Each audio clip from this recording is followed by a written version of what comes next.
You know that feeling. You want to get up to speed on something important, like really fast, but without feeling totally overwhelmed. Yeah, we've all been there. Whether you're prepping for a meeting, trying to understand a new field, or just curious how projects actually succeed, or sometimes don't, Hmm. you're in the right place. Today, we're doing a deep dive into something pretty fundamental: risk management. Absolutely. It sounds maybe a bit formal, but honestly, it's everywhere. Every project, big or small, is full of what ifs. Right, the uncertainties. Exactly. Some could trip you up, others might actually be, well, hidden opportunities. Knowing how to spot them and having a plan, that's risk management in a nutshell. So we're going to unpack the key ideas, the Yeah. processes, basically give you the essentials. We're drawing from established concepts and practices, like those outlined in resources, such as the riskmanagement.pdf. Consider it your quick guide to navigating uncertainty. Okay, let's dive in. When we say risk, what are we actually talking about? What's the core idea? At its heart, risk is really about uncertainty. It's some event or condition that hasn't happened yet. Okay. But if it does, it'll have an effect. Could be positive, could be negative on what you're trying to achieve, your objectives. Ah, so it's not just the bad stuff. That's Yeah. key. We always think doom and gloom. We often do, yeah. But a risk could equally be a chance, an opportunity that you need to be ready for. Okay, so these unknowns are out there. How do Uh, we, proactively deal with them? Is that where risk management comes in? Precisely. Risk management isn't a one-shot deal, it's a cycle. You're constantly identifying potential risks, Finding them. analyzing them, figuring Okay. out how likely they are, how big the impact might be, Right. then planning how you'll respond, actually doing something, and then keeping an eye on things, monitoring. So it's ongoing, not just a plan you make at the start and then, put on a shelf. Definitely not. It evolves as the project or situation evolves. Now, I've heard terms like risk appetite and risk tolerance. They sound kind of similar. They do, and they're related but distinct. They basically define how much uncertainty an organization or even an individual is comfortable with. Okay. Risk appetite is more strategic. It's the general amount and type of risk you're willing to pursue or accept to meet your big picture goals. So kind of a general attitude. Exactly. Whereas risk tolerance, sometimes called the threshold, is more specific. It's the measurable amount of risk you're willing to accept for a particular objective before you feel you need to step in and do something different. Do you give an example? Sure.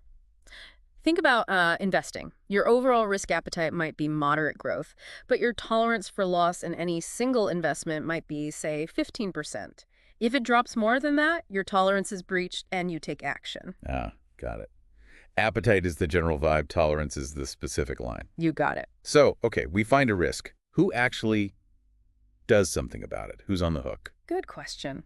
That's the risk owner. For every significant risk you identify, you need to assign someone responsibility. Just one person. Ideally, yes, a specific person who's tasked with monitoring that risk and making sure the planned response actually happens if needed. Accountability is key. Right. Otherwise, it falls through the cracks. Exactly. If it's everyone's job, it's no one's job.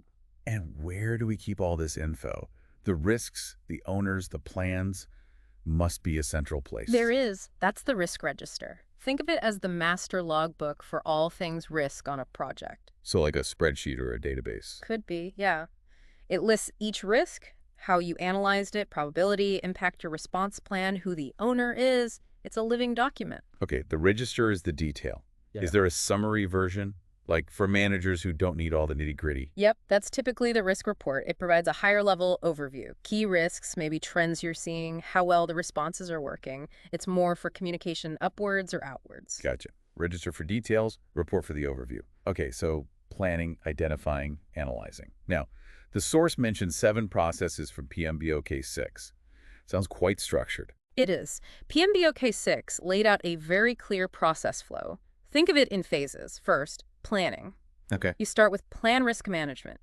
Basically, how are we going to do risk management on this project? What are the rules of the game? Makes sense. Set the stage. Then, identify risks. This is where you brainstorm, look at documents, talk to experts, find all those potential uncertainties, good and bad. The big list-making part. Right. Then comes perform qualitative risk analysis. This is where you prioritize. You look at probability and impact, maybe using a matrix, to figure out which risks needs serious attention. Or the big ones from the small ones? Exactly. And for those bigger ones, you might then perform quantitative risk analysis. This is where you bring in the numbers, Monte Carlo simulations, decision trees to understand the potential financial or schedule impact more precisely. Getting more analytical. Then, still in planning, you plan risk responses. Okay, for these top risks, what are we actually going to do about them? Avoid, mitigate, transfer, accept, or exploit, enhance, share for opportunities. Develop the action plans. Precisely. Then you move into executing, where you implement risk responses, actually do the things you planned. Put the plans into action. And finally, throughout the project, you're in monitoring and controlling with monitor risks. Keep tracking the identified risks, look for new ones popping up, check if your responses are effective, and update the register. So plan, identify, analyze, qual and quant, plan responses, implement, monitor. It's a cycle, like you said. Exactly. That's the PMBOK 6 structure. Okay, let's talk responses. Say we found some negative risks, threats. What are the main ways to handle them? You mentioned a few. Right. For threats, you've got options. First is avoid. Change your plan to eliminate the threat entirely or protect the project from its impact. Maybe change scope or use a different technology. Just sidestep it completely. If you can, yeah. Then there's transfer.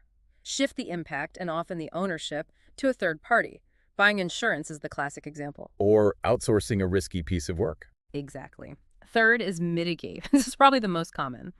You try to reduce the probability of the risk happening or lessen the impact if it does. More testing, better processes, redundancy. Make it less likely or less bad. Yep. Fourth is accept. Sometimes you just acknowledge the risk and decide not to change the plan. This can be active, set up a contingency reserve of time or money, or passive, just deal with it if it happens. Okay, live with it. Maybe with a backup plan. And finally, escalate. If the risk is outside the project scope or the project manager's authority, like a major policy issue, you escalate it to senior management or the program level. Pass it up the chain because you can't handle it. Correct. Okay, that covers threats. What about the flip side opportunities? We don't want to just ignore those. Definitely not. You want to grab them. So similar strategies, but with a positive spin. First, exploit. Take strong action to make sure the opportunity is realized. If you find a way to finish early, maybe you assign your best resources to guarantee it happens. Go all in to make it happen. Right. Then share. Allocate ownership or partial ownership to a third party who's better able to capture the opportunity, like a joint venture to enter a new market. Partner up to get the benefit. Exactly. Third is enhance. Increase the probability or the positive impact of the opportunity. If you see a chance for good PR, maybe you invest a bit more effort to maximize the coverage. Juice it up a bit. Kinda, yeah. Fourth, accept. Just like with threats, you might willingly take advantage of the opportunity if it comes along, but you don't actively pursue it. If it happens, great. Be ready, but don't chase it hard. And finally, escalate. Again, if the opportunity is outside the project's scope but could benefit the wider organization, you pass it up. Let someone else pursue it. Makes sense. Similar logic, different goal. Okay, we have all these response options, but how do we decide which risks get the most attention? That's the analysis part again, right? Qualitative versus quantitative. Exactly. Qualitative is your first pass, usually. It's quicker, more subjective. You're assessing likelihood and impact using scales like low, medium, high, or maybe descriptions. Based on judgment and experience. Heavily relying on expert judgment, yes. You use tools like the probability and impact matrix. The main goal is to rank the risks. Which ones are the big hitters we need to worry about most? So it helps you focus. Precisely. Then, for those top-ranked risks, you might move to quantitative analysis. The number crunching part. Right. This is where you try to put numerical values on the risk's potential impact, usually on cost and schedule. Like the Monte Carlo thing you mentioned. Yep. Monte Carlo simulation is a key technique. It runs the project model thousands of times using probability distributions for risks to give you a range of possible cost or schedule outcomes. So it tells you, like, the probability of finishing on budget. It can, yes. Or the potential cost impact of a specific set of risks. Other techniques are decision tree analysis, helping choose between options under uncertainty, and sensitivity analysis, which shows which risks have the biggest potential swing on the project outcome. Okay, so qualitative first to prioritize, then maybe quantitative for the big ones to get hard numbers. That's the typical flow, yeah? Qualitative is often sufficient for many projects, but quantitative gives you much deeper insight when needed, especially on large or complex ones. Let's backtrack a bit. Identifying risks. You said brainstorm, experts. The source lists a whole bunch of techniques. It seems like you need to cast a wide net. You really do. It's easy to miss things. So yeah, expert judgment, brainstorming, interviews are common, but also things like SWOT analysis, looking at strengths, weaknesses, opportunities, threats for the project itself. SWOT. I know that one. Then there's assumption and constraint analysis. What are we assuming to be true? What are our limitations? Risks often hide in faulty assumptions or broken constraints. Good point. Checklist analysis uses lists from past projects. Have we thought about this type of risk? Prompt lists like TESOL political, economic, social, etc., or TechCop, VUCA, give you categories to think through systematically. Frameworks to jog your thinking. Exactly. Root cause analysis helps you dig deeper than just the symptom. And simple document reviews, reading the charter, plans, contracts can surface risks. So yeah, a mix of techniques is best. Wow. Okay. Lots of tools in the toolbox for finding them. Now, the risk register again. Can we unpack what's usually in it? The columns, so to speak? Sure. Typically, you'll have a unique risk ID for tracking, a clear description of the risk. What is it? Often a category like technical, external, organizational, sometimes the root cause if you've identified it. Okay, ID, description, category, cost. Then your analysis results, probability assessment, impact assessment could be on cost, time, quality, etc.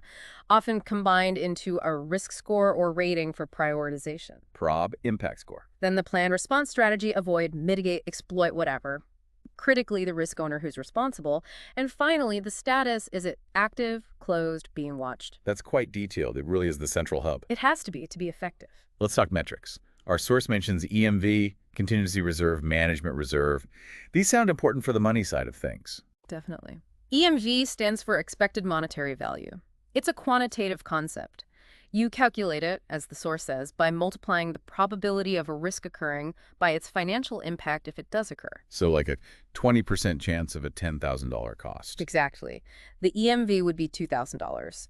It helps you quantify the potential financial weight of individual risks, which aids in prioritizing responses and sometimes in setting reserves. Okay, EMV. What about the reserves? Contingency versus management. This is a really important distinction. Contingency reserve is budget or time set aside within the project baseline to handle the expected impact of identified risks, the known unknowns. You plan for it based on your risk analysis, maybe using EMV. So it's for the risks you've already found and planned for. Correct. It's usually controlled by the project manager. Management reserve, on the other hand, is an amount held outside the project baseline, typically by senior management. It's for unknowns risks that weren't identified, totally unforeseen events. Stuff you just couldn't have predicted. Right. Accessing management reserve usually requires formal approval from outside the project team. Got it. Contingency for knowns, management for unknowns, and risk score. We mentioned that. Yeah, the risk score is just that combined measure of probability and impact used for ranking.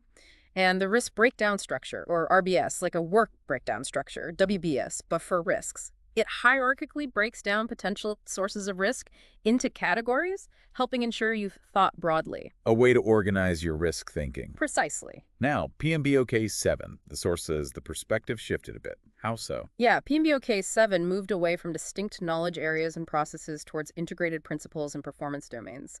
Risk isn't a separate chapter in the same way. That's baked in more. Exactly. The idea is that dealing with uncertainty, which is what risk management is all about, is fundamental to all aspects of project work. It's woven into domains like planning, stakeholder engagement, navigating uncertainty, delivery. Less of a silo, more integrated. That's the key shift. It emphasizes that risk management is continuous, iterative, and everyone's responsibility, integrated into daily work, not a separate bureaucratic exercise. Makes a lot of practical sense, actually. Okay, wrapping up, the source had some important final takeaways. What are the really crucial bits to remember? I think one big one is don't just jump to accepting risks. Always look to avoid, transfer, or mitigate first. Be proactive. Absolutely. And assign ownership. Every risk needs an owner, period. Accountability again. Yep. Remember, threats versus opportunities manage both. Clearly understand contingency versus management reserves. They serve different purposes. Knowns versus unknowns. Right. Escalation is for things genuinely outside your control. And remember, it's about managing both the risks you see coming and having some resilience for the ones you don't. It's about delivering value, right? Ultimately, yes. Good risk management helps protect and enhance the value the project is supposed to deliver, keeping stakeholders confident. Okay, this has been super insightful. So just to quickly recap, risk management is this ongoing, proactive process. It's about spotting potential bumps and opportunities, Analyzing them, planning what to do. assigning owners, tracking everything in the register, and constantly monitoring. And it's not just a phase. It's baked into how you work. You nailed it. It's about boosting your chances of success by smartly navigating uncertainty. So here's a final thought for you listening. Think about something you're working on right now. A project, a goal, anything. What are the what-ifs? What could go wrong? But also, what could go unexpectedly right? And how could thinking in terms of avoiding, mitigating, or maybe exploiting those possibilities help you get there more smoothly? Or even achieve something better? It's a powerful way to frame things. Definitely something to chew on. This is really just scratching the surface, but hopefully it gives you a solid foundation for thinking about and managing risk more effectively.